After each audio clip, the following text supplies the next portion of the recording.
here. Okay, next is here, what is DH group? DH group allow two parties to share a secret key over an insecure channel. It is essential that key should be kept secret. Okay, now why we use Diffie-Hellman group here? Okay, now look here, we have two branches here, branch 1 and branch 2, and they are connected with ISP. Okay, now what we have to do when they will authenticate to each other? I told you we can use two things here. First pre-shared key and second thing is here shared. So when we are sending key, suppose here we are using key Shiva. If we will send the key and that will go in plain text, any attacker can capture it and they can try to spoof our tunnel. So what happened here? We use a protocol. Okay, first of all, what happened? The key will be protected via here using the DH protocol or DH group. Here the key will be offered to DH group and then DH group will encrypt it. And now what we will do, this encrypted format will go, instead of plain text information, then it will go to the branch 2. Okay, now what information received here? This encrypted material. Now same DH group will be used here. Okay, now when we will put the data in same, then we will get the key here. Okay, same. So here we can see the Diffie-Hellman group is used to exchange our key over insecure medium. What is our insecure medium? Yes, all the communication is happen through the ISP. So we want when the communication will happen through ISP and our attribute exchange, so key should be secure and that is protected by Diffie-Hellman group. And there are many group. If we are using 12 if you are using iOS version 12.4, then it supports 1 to 5. But if you are using 15.0 and later, then it offered a lot of groups.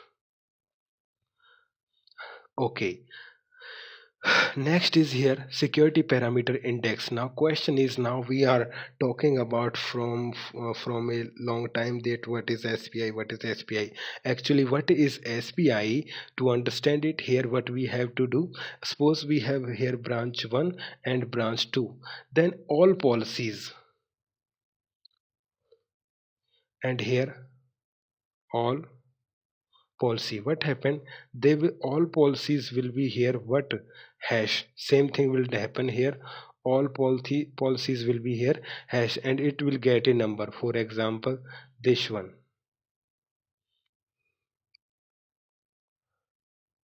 So this value is called here ICV, integrity check value.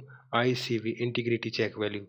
When they will communicate, okay, when branch 1 will send the packet, branch 1 is sending a packet, okay, then it will send over as, okay, when they will initiate the session, sorry, let me clear it. Okay, branch 1 will put in all policy in a hash algorithm, it will get a, okay, both device create a hash of security policies database, that is called SPI. Now branch 1 and branch 2 both are creating, yes, its SPI is dollar rupees and dollar rupees rupees. Okay, now what we have to do here, when, okay, when they will initiate the session, okay, branch 1 will tell my SPI is this one, and when this will negotiate, it will tell, okay, my SPI is, okay. Now what happened, when branch 2 will send the packet, okay, this is the packet, and it will send its SPI. What its SPI? Yes, this is its SPI. When it will go to there, yes, what is the branch 2 SPI is this one, yes, the packet is coming with this IP, this SPI, yes, it's okay. When branch 2 will send the packet, okay, it is sending the packet, yes, this packet is going from branch 1 to, okay, packet is going, then it will add open SPI. What its SPI? Yes, this one, its SPI is this one, this SPI will, or packet will offer to with this SPI. Okay, branch 1 will check, okay, packet is coming to branch 2, okay, I will receive the packet. What is the SPI? Yes, SPI, sorry, SPI is matching, yes, then I will accept it. Okay, now packet will be accept here. So SPI is travel with every packet. Okay, encryption algorithm. Encryption is simply a mathematical algorithm. A key is applied to data to make the content unreadable to everyone except those who have ability to decrypt it. Encryption algorithms are two types, symmetric and asymmetric encryption. Okay, now we want to know what is symmetric encryption. Yes, symmetric encryption algorithms are also called secret key cryptography, as the name implies that there is a single key, secret key, that is used to encrypt or decrypt data. Examples are dash, triple dash, and AES.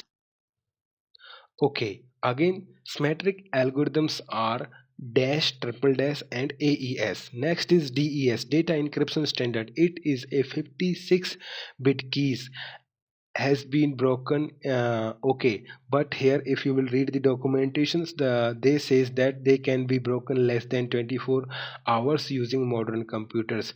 Next one is triple dash, three different 56 keys, first dash to encrypt, second dash to decrypt, and third one is dash to decrypt to create the ciphertext. And it has not yet been broken, but they have some theoretical flaws. Okay, AES, Advanced Encryption Standard. Yes, it is considered the most secure one, and it is available in 128 bits to 256. Next one is asymmetric algorithms. In asymmetric algorithm, one key is used to encrypt data, another key is used to decrypt the data. They are called public or private. They can be used vice versa, encrypt or decrypt, decrypt or encrypt. Now, asymmetric algorithms types digital certificates and RSA signatures. Okay, PKI, public key infrastructure, provides a framework for managing the security attributes between two VPN peers who are engaged in a secure communications. PKI consists a number of elements which are also called network entities. If you want to know how they work, okay, if you want to know the PKI message format, okay, host will generate a signature, RSA signature, and request for public key to the CA. Then second step, CA will send its public key, host will generate a certificate request, and that will send to the CA will sign with it its private key, and it will send the certificate to the host will save it, and this certificate will be used for communication. Again, I am repeating, first host will generate a RSA signature, and it will request for the pub key of the server. Then second step, server will send its pub key. Third step, host will generate a certificate request, and it will send it to the CA for signing. Next step is here, CA will sign with it private key, and it will send the certificate to the host will save it, and it will use for secure communication. Pre-shared key, in pre-shared key a single key is applied on both peers. Okay, now authentication header. Yes, it doesn't provides confidentiality because it doesn't use encryption. If you want to understand we have to go through a diagram. Please have patience. Okay, we know that IPSec features first confidentiality, integrity, data origin authentication, and anti-replay.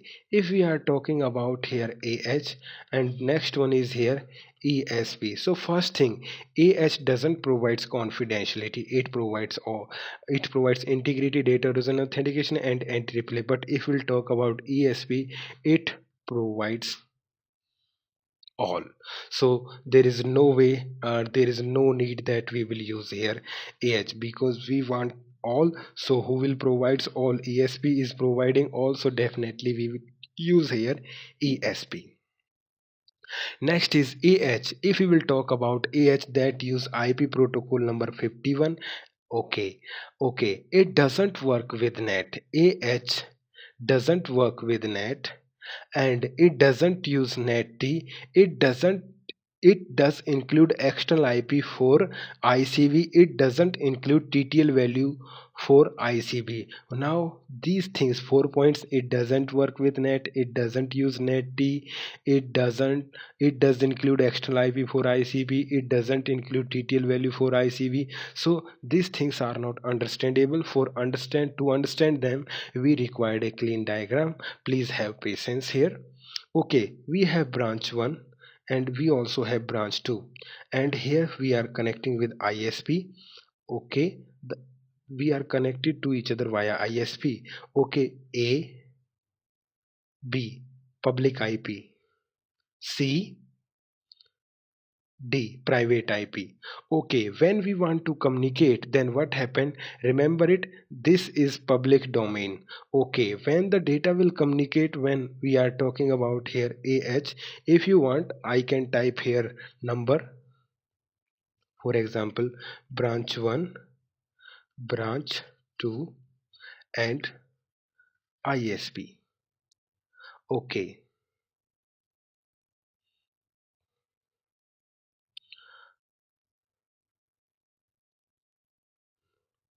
okay, it's IP 101.0, or we can say incomplete 192.168.101.0, 192.168.102.0. Its public IP address 101.1.100, 101.1.1.1, 102.1.1.1, and 102.1.1.100. Okay, now this lane want to communicate with this one. If we will send the packet directly, ISP will drop it because that is private. So what happened here, we will create a packet. In packet I am typing short 101 will be source, destination will be 102. Here we will use a key. For example, we are using Shiva. Okay, and here it will also contain external IP. If we are talking about external IP, source will, our public destination will be this one. So here 101.1.1.100, destination will be 102.1.100. Okay, if we are talking about AH, then all thing will be hash, key, data, and external IP. Okay, hash. Then it will get a hash product. Same thing here. When it will generate a packet, this data will place here. Then it will add here a h header. And what is the result of h? Yes, this is the hash value. And then this external IP will be attached here. External IP. This format will be generated via branch 1 router, and this will offer to ISP. What ISP will check? ISP will check external IP, and what is the destination here? 102. It will forward it to the branch 2. Then what will do? Branch 2 will separate all things. Branch 2, yes, this was our data. Okay, branch 2 will separate data. It will separate, okay, ah contain integrity value and external IP. It will also contain key, which was implemented by us at the time of session implementation. Okay, same thing it will do. It will add key, it will add data, and it will add external IP. Same, it will get a hash value.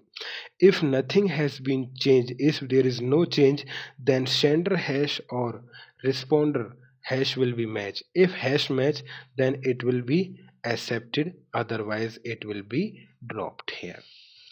So here we can see, if we are talking about AH include all things. It will add key, it will add packet, and it will add external IP. All things are used for ICV, means integrity check value. So here we can see here, okay, it does include external IP. You can see here external IP is included for here ICV integrity check value, but it doesn't include TTL value. Okay, look here, when we talk about TTL, by default TTL value is 255. Okay, now when we will add TTL value here, at the time of calculation TTL value is 255, but when this ISP will forward the packet, it will -1. At the where at the time of verification, for example, TTL value will be 254. So if we will include TTL value, hash will never match here, because TTL value will be definitely change. It will when they will hash TTL value 255. If we have only one router in the ISP, for example, then TTL value will be 254. So TTL value will always change here. Then what we have to do here? Yes, if that the TTL value will be changed, hash value will be changed, hash will be changed, then it will always drop. So what it will do, when the will encrypt or it will hash, then what it will do, it will minus TTL from the IP header. When it will hash, okay, it will separate the TTL value. When it will dehash or it will verify, same, the responder will also remove the TTL value. So here we can say that it doesn't include TTL value for ICB. If we will add TTL value, then it will never work.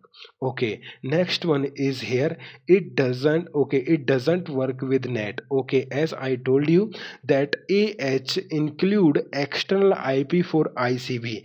If there is a net device, assume there we are using a net device, simply net device will change the source. For example, this is here 101.1.100. Suppose there is any net device, what a net device works, net device will change. For example, this is change, we are using, assume it is A and we will translate into B. So when change was done, that was A. When verification was done, then the source was okay. We know net device always change the source. Okay, when verification, when we create hash products, then source was A, this is A. But now when the packet will pass through the net device, what it will do, it will translate A into B. So when they will verify, yes, the net device will change the source IP address. Okay, now source is B, so hash will never match. Okay, if there is a net device, because AH include external IP for ICV. If there is a net device will change the source IP address in the external IP header. When the receiver will receive, that will receive an external IP header with a change source. When it will verify, then always source will not match. So here we can say AH doesn't work with net.